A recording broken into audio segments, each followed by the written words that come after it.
My name is Abduljabbar Salam Jamil. I was born uh, Dwayne Harold Edwards by my parents, Pearl Marie Burleson and Ellis Harold Edwards is my father. And what did your father do and what did your mother do for their professions? My father was a machinist. He specifically worked on like sewing machines, very intricate little things at the time. Not so intricate now, but yeah, that's what he did. That was his profession. My mom started out, strangely enough, at the earliest recalling I can remember, she was a sewing machine operator. She also worked for a barcoding company, and then got into waitressing, and then finally worked as a domestic for some period of years, and then finally ended up working as a law clerk. Okay, and how many brothers and sisters do you have? Literally, I have two older brothers and one older sister. I have one adopted brother that I love very dearly. He and I are like seven days apart in terms of age, but he calls me his big brother. He was born before me. I don't know what that means, but praise God, we're close. Okay, tell us about the city you were born in and where did you grow up? Well, right here. I was born February 10th, 1959 at LA USC General Hospital at 6:13 a.m. in the morning. I remember my birth certificate, I just got it. And I was born right here. I was raised right here. This property, in fact, was called the Elks Lodge back in the day. And I can remember the structure before it was bought by the Nation of Islam in 71. So being that I was from this neighborhood, born and raised in this neighborhood, I lived from the 20s. In fact, I lived on 28th and San Pedro, and my grandmother lived right down the street here on 41st Place, 1047 and a half, as a matter of fact, East 43rd Street, 43rd Place, or 41st Place. Then me and my mom estranged from my dad. When we were on 28th, we moved to Watts on 103rd and Clovis, really out of the way, and ended up moving to 45th and Wadsworth, back in the neighborhood again. Stayed there for 13 years. She, I, and my older sister, and we stayed there for 13 years. Moved on to 50th and Central, between Central and Hooper. 1135 is 50th, as a matter of fact. Lived on two houses on 50th Street, 1146 and 1135. And I stayed there for like 26 years, where I basically gathered most of my teenage years and the beginning of my adulthood. This has been all that my 4 to 5 generations have known right here, Central Avenue. Okay, so what were the schools you went to? You know, strangely enough, I went to all the schools in this neighborhood except for the University of Islam.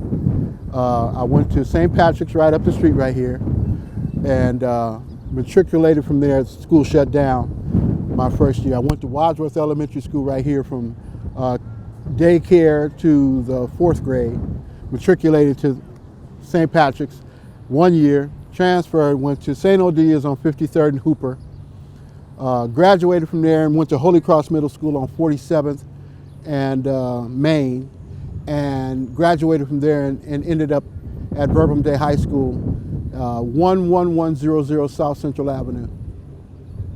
Keep saying Saint and Holy Cross. Does that mean you were Catholic? As a matter of fact, I was born Catholic. I was raised Catholic. I was baptized Catholic at 2 years old by my grandmother, my dad's mom. My mother didn't argue with it because she was very pro-Catholic, even though she was Baptist. She enjoyed the education that Catholicism offered. And I will have to say that Catholicism, the Catholic school program, was very beneficial. Saved my life, actually. Okay. Then can you tell us what jobs you've worked in? Oh, wow. Okay, well, I started working technically at 9 years old.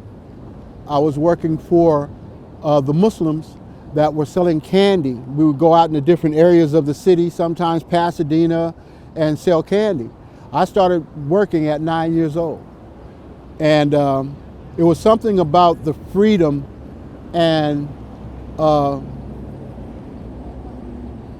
good feeling that I had gotten in having my own money, you know. Kind of took some of the pressure off my mom with things that I always wanted. She may or may not have been able to give it to me then, and would tell me, you know, okay, in time. Well, that filled that void. I was able to go down to the neighboring store, buy my favorite jeans, buy my tennis shoes, buy everything I wanted, you know, leather coats and all kind of stuff, and it kind of worked out. That was my first incidental understanding of the Nation of Islam and Islam itself. That was my first education, because Brother George, who was the curator of the business, he was very adamant about educating us about Islam. And one thing that I kind of frowned upon during that time, because we're talking about the mid to late 60s, was that Brother George made reference to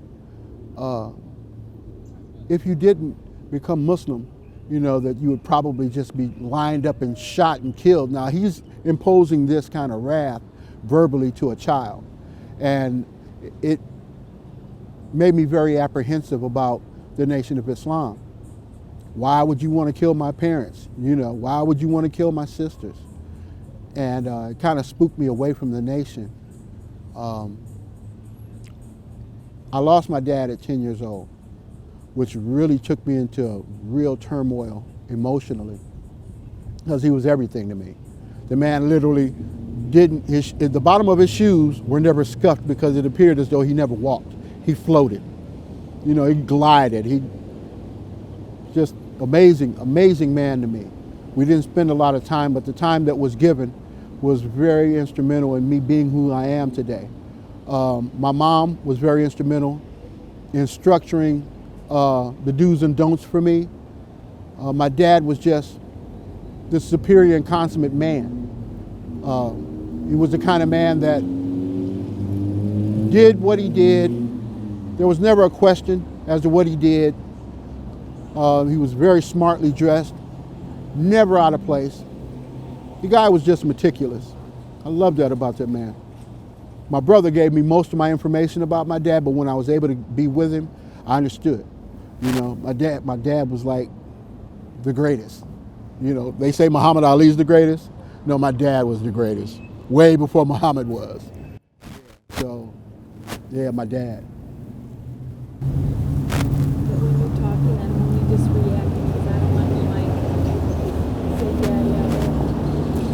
Okay, what was your knowledge about Islam before you met the... Before I met Brother George? Yeah. I knew of the Nation of Islam only from TV at first. And it was very radical in the eyes of the media, very militarized and a threat, honestly, to the country as proposed by the media. My mother had a very close friend that had accepted the Nation of Islam, and he softened a lot of those misinterpretations that I was given through the media, made me understand that it was a cleaning up process for the African American, actually for the Latino as well, and it softened my perception a lot. So much to the degree that after my dad passed, I kind of wandered off away from my mom and everybody else. Couldn't nobody tell me anything. I started into gang activism, going into the streets and doing all kind of crazy stuff. And there was a gentleman that came into my neighborhood. His name was Pasha Bilal, and he was from an offshoot renegade faction of the Nation of Islam called 5% Islam. Well, with the information that he was offering us, it was the same information that the Nation of Islam had incorporated in their educating all of their so-called lost found, people that had not quite accepted Islam. And I learned a lot of the information that the Nation of Islam was educating through this one man. He would give us information like the Supreme Alphabet, the lessons which ranged from 1 to 5, 1 to 10, 1 to 20, 1 to 40, 1 to 30, 1 to 40. There was just so much information to grasp for an 11-year-old. And I didn't realize that I wanted something so much that I learned everything that was given to me. Really softened the blow, really made me more aware of how I should feel about myself. Even though there was some haram directives with regards to the Nation of Islam, more so even 5% Islam, they actually deemed you as being God manifest in flesh. A'udhu billah. But that was that time. And I took a lot of what it was said literally, what I was taught literally, and my mindset changed to where I was the dominating factor. There was nothing that could hurt me. I was impervious to pain because here I am, an 11-year-old kid, claiming to be God manifest in flesh. A'udhu billah. I seek refuge with Allah for me, curse Shaitan for that ideology, because I know now today that that's not true.